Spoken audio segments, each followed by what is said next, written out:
tudo mais, é que ele não tem medo da justiça. Não tem medo. Ele não tem medo. Cara, você vai sequestrar alguém, você vai colocar alguém no cárcere privado, sabe? Você vai puxar 30 anos de ponta.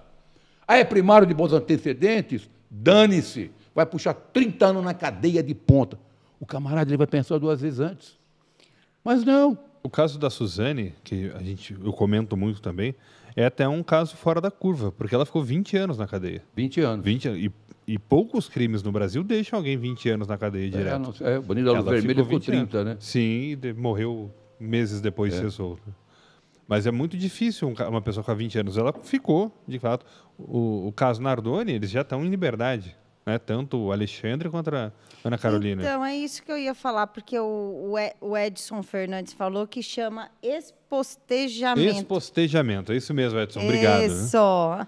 Grande Edson. E o pessoal está perguntando se o casal Nardoni vai apresentar o Criança Esperança.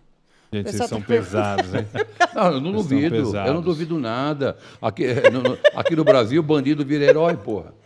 Bandido vira herói, é brincadeira. Mas a você vê lá, como é que chama aquele autoria, o redneck.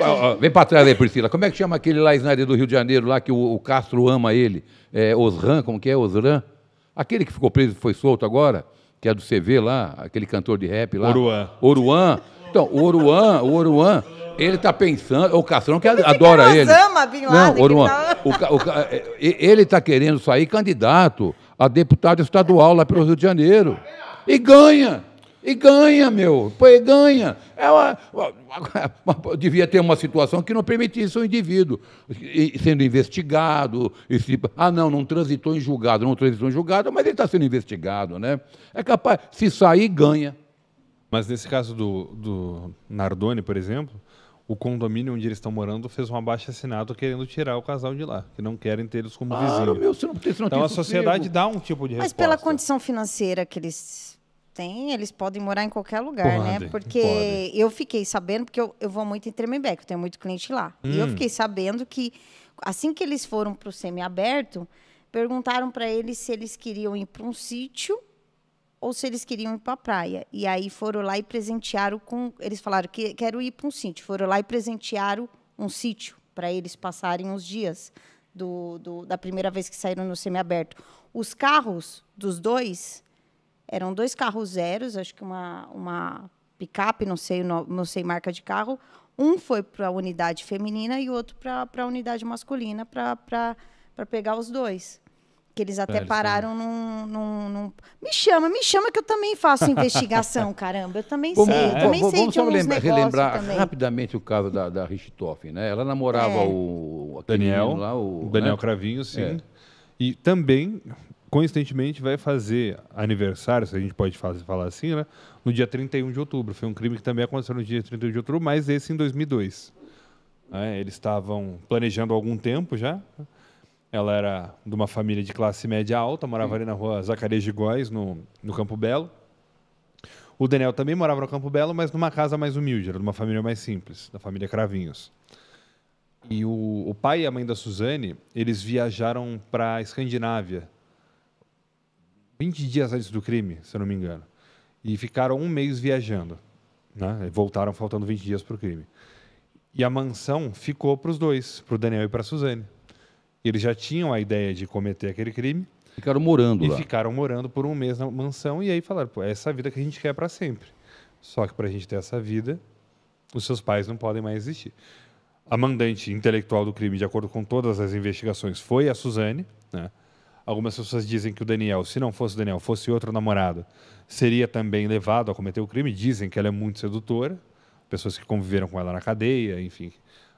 Teve até o caso de um caso famoso de um promotor que foi seduzido por ela. Né? E aí combinaram que iam tirar a vida, mas não sabiam como.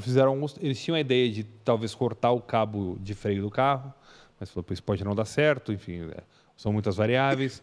Tinham a ideia de botar fogo no sítio deles, com eles dentro, na casa. Ele falou isso também no trabalho.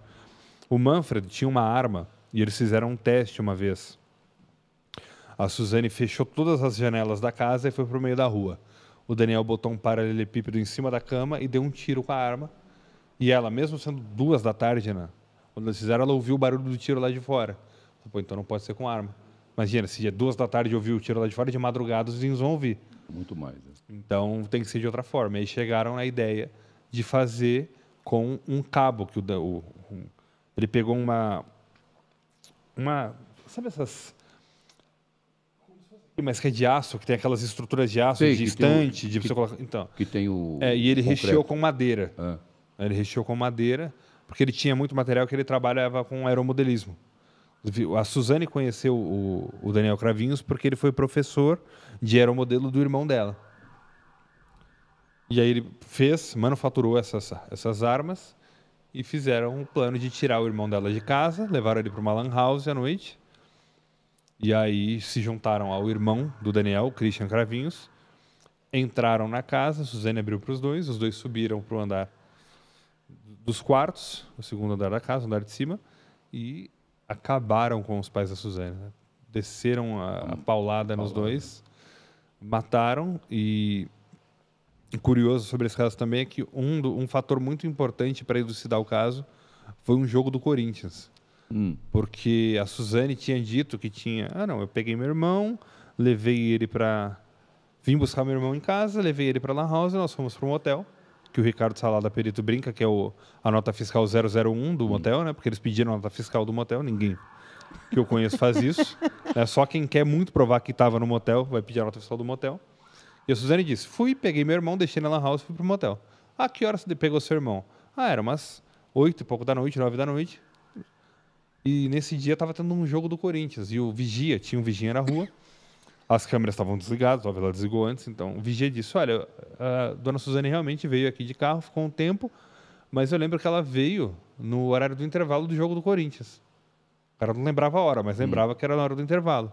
Então a polícia foi atrás do horário do jogo e falou, mas o horário do intervalo é 2 horas depois do horário que você falou que veio aqui pegar seu irmão. Alguma coisa não está batendo. Já começou. Aí já veio um ponto, porque ela, a princípio, os investigadores diziam, você desconfia de alguém? Eles tentaram simular um assalto? Eles tentaram simular Levaram um assalto. alguma coisa da casa, não? Levaram, mas de uma forma muito amadora. Muito amadora. Eles foram exatamente onde tinha o dinheiro e pegaram o dinheiro. E eles usaram um saco de lixo também para lá na cena do crime, um saco plástico. E eles foram até a cozinha e abriram só a gaveta onde tinha o saco. Que pariu. Não reviraram nada. Ou seja, quem matou sabia exatamente onde estava o saco plástico. E aí um fato também que incriminou muito a Suzane é que ela disse, roubaram o dinheiro. A polícia chegou, acompanhou ela até lá, entrou junto com ela, porque ela disse que quando ela chegou, ela viu que as luzes estavam acesas, as portas abertas, ela se assustou, o irmão estava junto, falou, nossa, não, vamos chamar a polícia. O policial chegou e entrou antes dela. E ele falou, nossa, agora eu vou ter que contar para essa menina que os pais dela estão mortos. Ela se preparou, disse que a reação dela foi muito fria, e ela, acompanhada pelos policiais, disse que roubaram dinheiro daquela mala. Epa. Aí o cara, como ela sabe? Como é que ela sabe? E aí o policial chegou e teve que apertar a mala. Ele viu que rasgaram a mala com uma faca. Mas para ele saber disso, ele teve que pegar a mala e apertar assim, para abrir o rasgo. Como que ela sabia que tinha rasgado aquela mala? Tinha pegado dinheiro. Entregou aí. E ela disse que tinha desconfiança que poderia ter sido uma empregada, que a mãe tinha mandado embora. Eu não acompanhei o caso, Bruno, mas ela chegou a confessar o crime? Não? Os Cravinhos confessaram o crime? Eles colocaram na época no DHPP um em cada sala, Daniel, Christian e Suzane, e aí fizeram um jogo psicológico, que eu acho que tem que fazer mesmo, e foram falando para cada um, foram falando, o outro confessou, o Daniel, até que o irmão, o Christian, que era o elo mais fraco, tanto que o esperto, o dinheiro que estava dentro da mala eram dólares, né? E aí eles compraram, o Daniel pegou o dólar e 2 dias depois comprou uma moto à vista em dólar. Inteligentíssimo. E aí o Daniel não aguentou a pressão e ele confessou, e na sequência os outros dois e ela também confessou? Confessaram. E são réus confessos. A alegação dela é ter matado os pais foi pelo dinheiro ou obviamente, né? Ela inventou, até para convencer o próprio Daniel, ela inventou uma história que era abusada pelo pai, uma história que não se confirmou, né? Então ela também tentou usar isso, e também o fato de que os pais eram contra o namoro, e para que os dois pudessem namorar só se os pais não existissem mais. Que merda, né, rapaz? Você não sabe como é que se educa filho hoje em dia, cara. O negócio tá feio, não dá, não?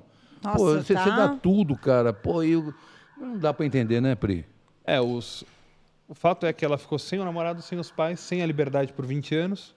A herança dos pais não foi para ela. Foi pro filho, pro irmão, Foi né? para o irmão. Ela, de fato, teve uma herança vinda da avó, né? Porque a herança dos pais, ela perde automaticamente, né? Ela fica indigna, não acho que é assim que...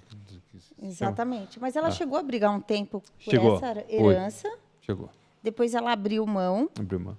Mas Só que ela abriu mão orquestrando, né? De forma orquestrada, quando ela descobriu da herança da avó. A avó deixou... Dizem que R$1 milhão em herança para ela. Que a avó perdoou a neta e deixou a herança. Perdoou, né? Eu perdoava também, viu, cara? Ô, se eu perdoava, meu pai do céu.